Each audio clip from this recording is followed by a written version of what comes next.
Assalamu alaikum dear students. In this lecture we will discuss molecular mass and formula mass. ठीक है, previous lecture में आपने molecular formula और empirical formula पढ़ा था. Now we will discuss molecular mass and formula mass.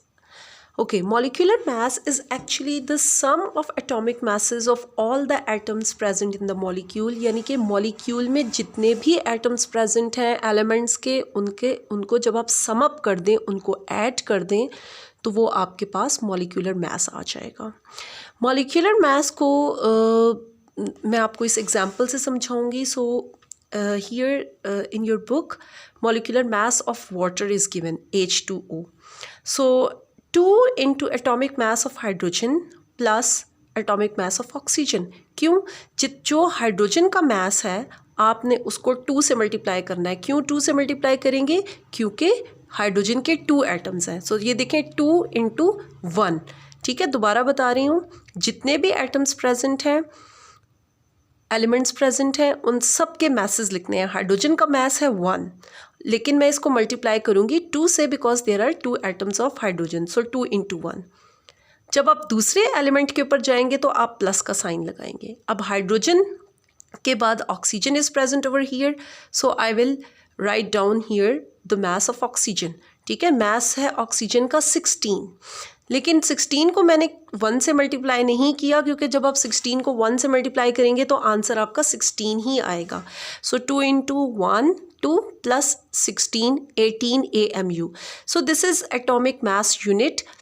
ये आप ये समझ लें कि मॉलिक्यूलर मास का यूनिट है. सो ये आपने पुट करना है AMU. ठीक है, मॉलिक्यूलर मास के साथ AMU आपने ज़रूर पुट करना है. Okay, now look at the examples here. Example 1.3. Example 1.3 में आपको नेफ्थलीन और ग्लूकोज, ठीक है, 2 पार्ट्स हैं इसके. एक तो आपको ग्लूकोज का मॉलिक्यूलर मास फाइंड आउट करना है, दूसरा आपको नेफ्थलीन का मॉलिक्यूलर मास फाइंड आउट करना है. So look at here, glucose जो है उसमें C6H12O6. This is the molecular formula of glucose, क्योंकि मॉलिक्यूलर मास मॉलिक्यूलर फार्मूला से ही फाइंड आउट होता है. ये याद रखें, एम्पिरिकल फार्मूला से आप मॉलिक्यूलर मास फाइंड आउट नहीं कर सकते. Okay, so molecular mass for glucose, तो इसमें कितने आइटम्स हैं? 3, carbon, hydrogen and oxygen. Carbon का मास है 12, लेकिन 6 एटम्स ऑफ कार्बन है, तो 12 को किससे मल्टीप्लाई करेंगे? 6 से. अब मैंने कार्बन के बाद हाइड्रोजन की तरफ जाना है, तो प्लस 12 into 1. क्यों?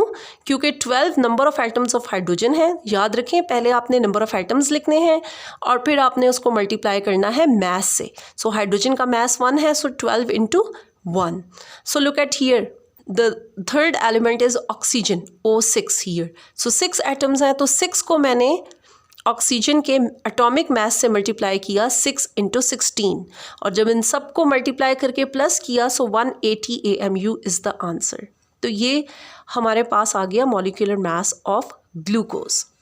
Now look at here, molecular mass of naphthalene. Naphthalene में कार्बन के 10 एटम्स हैं और हाइड्रोजन के 8 एटम्स हैं.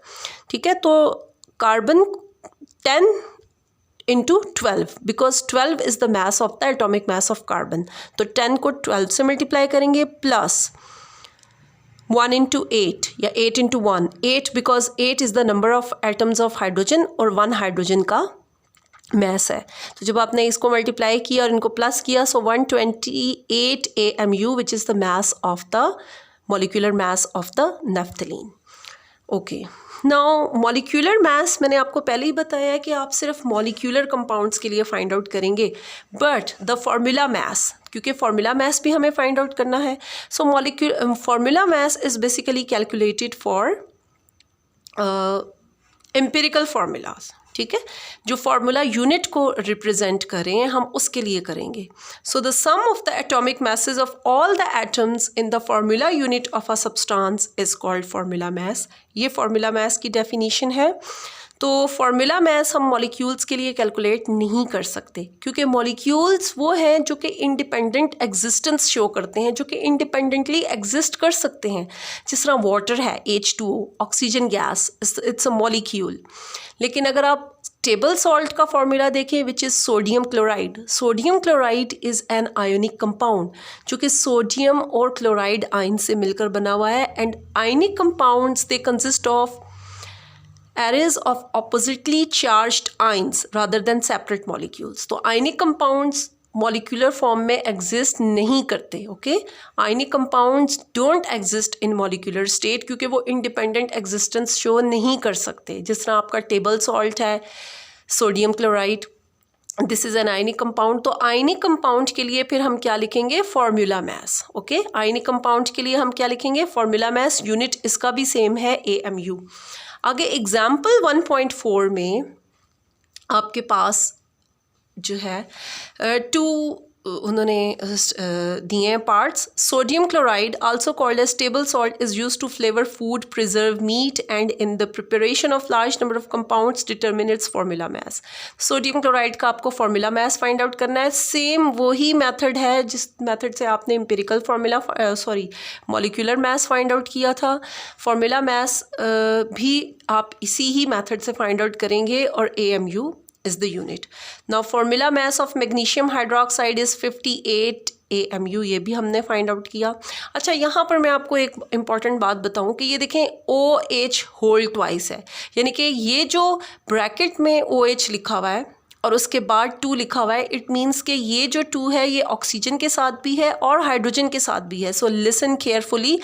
जब आप इसका मास फाइंड आउट करेंगे तो आप ऑक्सीजन के मास को भी 2 से मल्टीप्लाई करेंगे और हाइड्रोजन के मास को भी 2 से मल्टीप्लाई करेंगे क्योंकि ये 2 इन दोनों एलिमेंट्स के लिए है. और फिर मैग्नीशियम का तो है ही एक एटम, सो मैग्नीशियम के मास को इसमें प्लस कर देंगे. So this is the formula mass of magnesium hydroxide. Now let's get to the homework. अब आपका होमवर्क क्या है? होमवर्क आपका ये है कि आपने मॉलिक्यूलर मास की डेफिनेशन लिखनी है विद एग्जांपल, आपने फार्मूला मास की डेफिनेशन लिखनी है with example. And now you guys are mature enough to put the question. Question क्या हो सकता है? Define molecular mass with example, define formula mass with example. तो आपने एक एक एग्जांपल ज़रूर कोट करनी है. Then example 1.3 and example 1.4 is your homework, and after that self assessment exercise 1.4 is your homework as well. ठीक है, फिर मैं आपको बता रही हूँ example 1.3, example 1.4 and self assessment exercise 1.4 is your homework. और इसके भी 3 parts हैं. सेम आपने जितने भी एलिमेंट्स हैं उन सबको लिखना है, उनके मैसेज को लिखना है, उनको आप इसमें प्लस करना है, लेकिन नंबर ऑफ़ एटम से मल्टीप्लाई करना मत भूलिएगा. ठीक है. अच्छा, अब ये देखें ये मैग्नीशियम हाइड्रोक्साइड में ये जो O और H के साथ ब्रैकेट में 2 है तो ये 2 मैग्नीशियम के साथ नहीं है. ओके, अगर ये मैग्नीशियम के साथ होता तो मैग्नीशियम भी ब्रैकेट के अंदर होता. सो डू रिमेंबर कि नंबर ऑफ़ एटम्स को देखते हुए आपने बहुत एहतियात से देखना है कि ये जिस तरह ये देखें पोटाशियम क्लोरेट का फॉर्मूला लिखा हुआ है KClO3. तो पोटाशियम क्लोरेट में potassium, chlorine and oxygen 3 elements हैं और पोटाशियम भी 1 है, क्लोरीन भी 1 है, but oxygen is O3. Oxygen के 3 एटम्स हैं. तो ये जो ऑक्सीजन O3 लिखा हुआ है ना, ये 3 सिर्फ ऑक्सीजन के लिए है, ये क्लोरीन या पोटाशियम के लिए नहीं है. अगर ये क्लोरीन या पोटाशियम के लिए होता so it would be present with chlorine as well and potassium as well. ये उसकी बेस में होता है, जिसकी बेस में जो नंबर है वो उसी का नंबर ऑफ़ एटम है. ठीक है, तो आपने ये नहीं करना कि इस 3 को क्लोरीन के भी मैथ से मल्टीप्लाई कर दें या पोटाशियम के मैथ से भी मल्टीप्लाई कर दें. Okay okay. अब ये देखें ये यूरिया की एग्जांपल दी हुई है NH2 होल ट्वाइस. अब यहाँ पर हाइड्रोजन के ऑलरेडी 2 एटम्स प्रेजेंट हैं, लेकिन एक और 2 भी आ गया तो आप इन दोनों को मल्टीप्लाई करेंगे. ठीक है, 2 × 2. इसका मतलब ये है कि यूरिया में हाइड्रोजन के 4 एटम्स हैं और नाइट्रोजन के 2 एटम्स हैं. ठीक है, तो इसको आपने बहुत ध्यान से काम करना है. And if you face any problem, any difficulty, just give me a shout. आप मुझे आप मुझे मैसेज कर दें, आई विल इंशाल्लाह रिप्लाई यू. और लेकिन होमवर्क अपना आपने रॉन्ग नहीं करना. Okay, thank you.